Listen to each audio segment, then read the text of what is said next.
Vous aimez les beaux objets qui ont du style et de la classe, mais comme vous êtes pragmatique et prévoyant, vous aimez aussi qu'ils soient capables de vous sortir du pétrin quand vous en aurez besoin.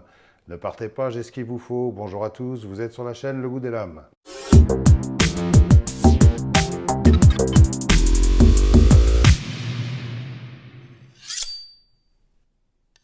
Aujourd'hui, je vous présente le Hit Dagger Sand Blaster de la marque américaine DPX Gear. Allez, je commence par ses spécifications, même si ça va pas être très simple vu sa forme.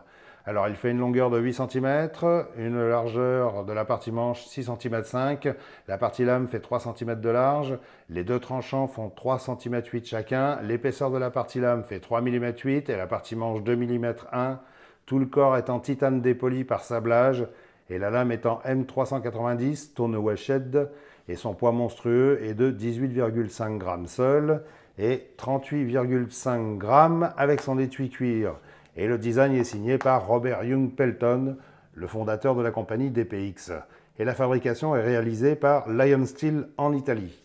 Bon, avant de présenter cet objet, il faut d'abord que je vous explique ce que c'est. Alors on appelle ça communément un push dagger ou un push knife, les deux appellations sont valables. En français, je crois qu'on n'a pas de terme équivalent. On pourrait dire un couteau qui se pousse, mais ça fait un peu tard, je trouve. Concrètement, c'est une petite lame destinée à la défense personnelle ou à l'attaque personnelle, c'est vous qui voyez.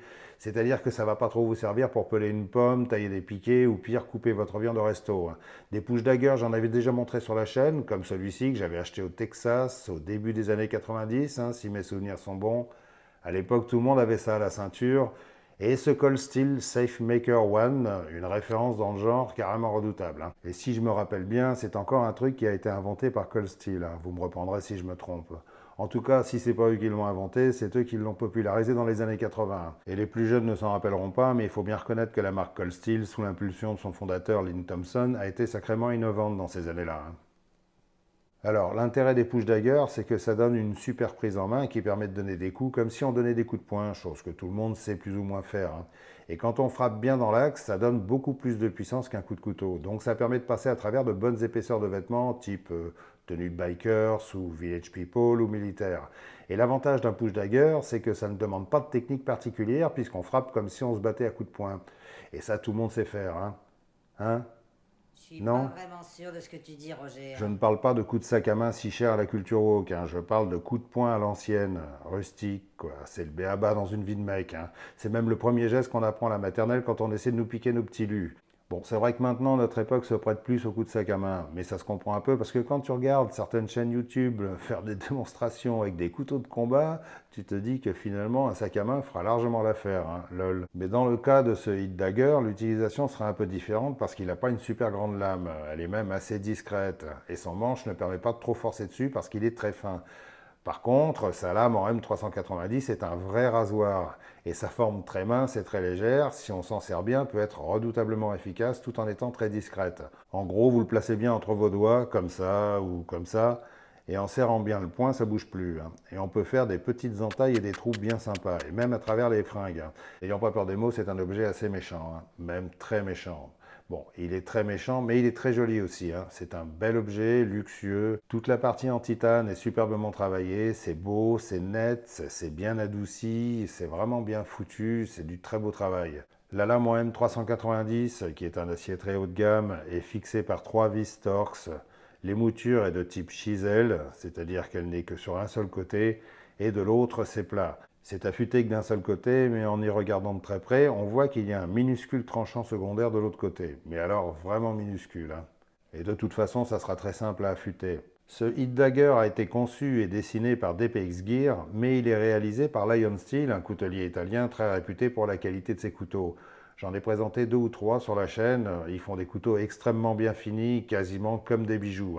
C'est classe, c'est beau et les matériaux sont souvent haut de gamme. Et là on sent bien la patte italienne. Les pâtes Déjà, quand on voit italiennes. comment l'étui est réalisé, on se rend bien compte du soin apporté. C'est beau, c'est solide, les coutures sont parfaites et ça a une bonne odeur de bon cuir bien forte. J'aime beaucoup ça. Les étuis en cuir, c'est une spécialité de Lion Steel. Ils en mettent souvent avec leurs couteaux, dans le genre de celui-ci, le H1. Et ils sont en général super bien faits et c'est toujours du travail très soigné. Celui-ci est fait pour être porté en tour de cou ou fixé sur une botte de type botte de saut ou de combat avec des lacets. On passe les lacets dans les œillets, c'est très discret et ça bouge plus. C'est très répandu aux USA chez les bikers et chez certains militaires. Il y a une pâte, Les pâtes. non, en cuir, avec une pression qui empêche le hit dagger de se barrer, et on peut l'orienter de gauche ou à droite. C'est plutôt bien pensé. Il y a la tronche de Robert Young Pelton gravée sur l'avant, et il y a un lacet en paracorde avec un tressage réglable, très pratique, comme j'avais déjà montré dans une vidéo sur la chaîne. Si ça intéresse quelqu'un, je mettrai un lien dans la description. Pour ceux qui ne savent pas ce que c'est que la description, depuis le temps que j'en parle, cherchez un peu, voilà.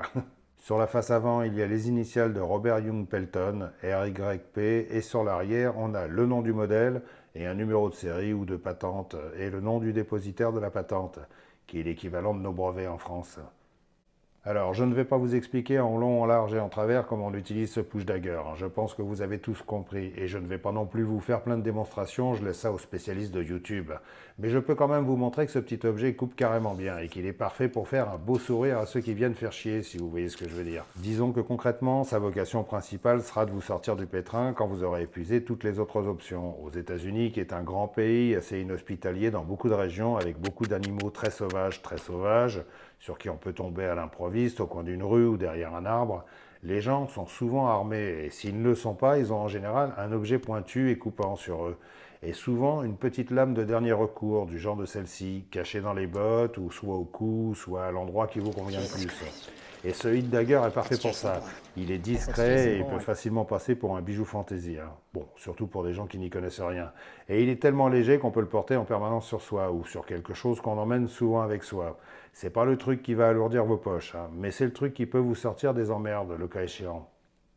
Alors, ce DPX Gear, a priori, on ne le trouve que sur des sites américains comme Blade HQ, Knife Center, Knifeworks, Atlantic Knife, etc., etc. On le trouve aussi sur le site DPX Gear, bien sûr. Et comme ce n'est pas un objet produit en très grande quantité, je dirais même que c'est assez, comme dit la baleine, confidentiel comme production. Si ça vous intéresse, je vous mettrai quelques liens en description. Voilà, je vous remercie d'avoir regardé cette vidéo. Si ce hit dagger vous a intéressé, dites-le dans les commentaires et dites-moi si vous avez envie d'en voir d'autres de ce genre sur la chaîne. Et sinon, mettez le pouce qui va bien, pensez à vous abonner à cette chaîne et profitez-en également pour me suivre sur Instagram. Il y a du contenu assez varié, vous trouverez tous les liens en description. Et petit conseil en passant, surtout pensez à vous protéger en étant bien vigilant, en regardant bien autour de vous. Ne vous déplacez pas avec le nez sur votre smartphone comme je vois beaucoup de gens le faire. C'est le meilleur moyen de se retrouver nez à nez avec les emmerdes. Et ne croyez pas que parce que vous habitez dans un bled paumé, les problèmes ne vous atteindront jamais. Ça, c'était valable il y a 20 ans, mais c'est plus le cas maintenant. Allez, salut à tous! Ça a encore bien plombé l'ambiance.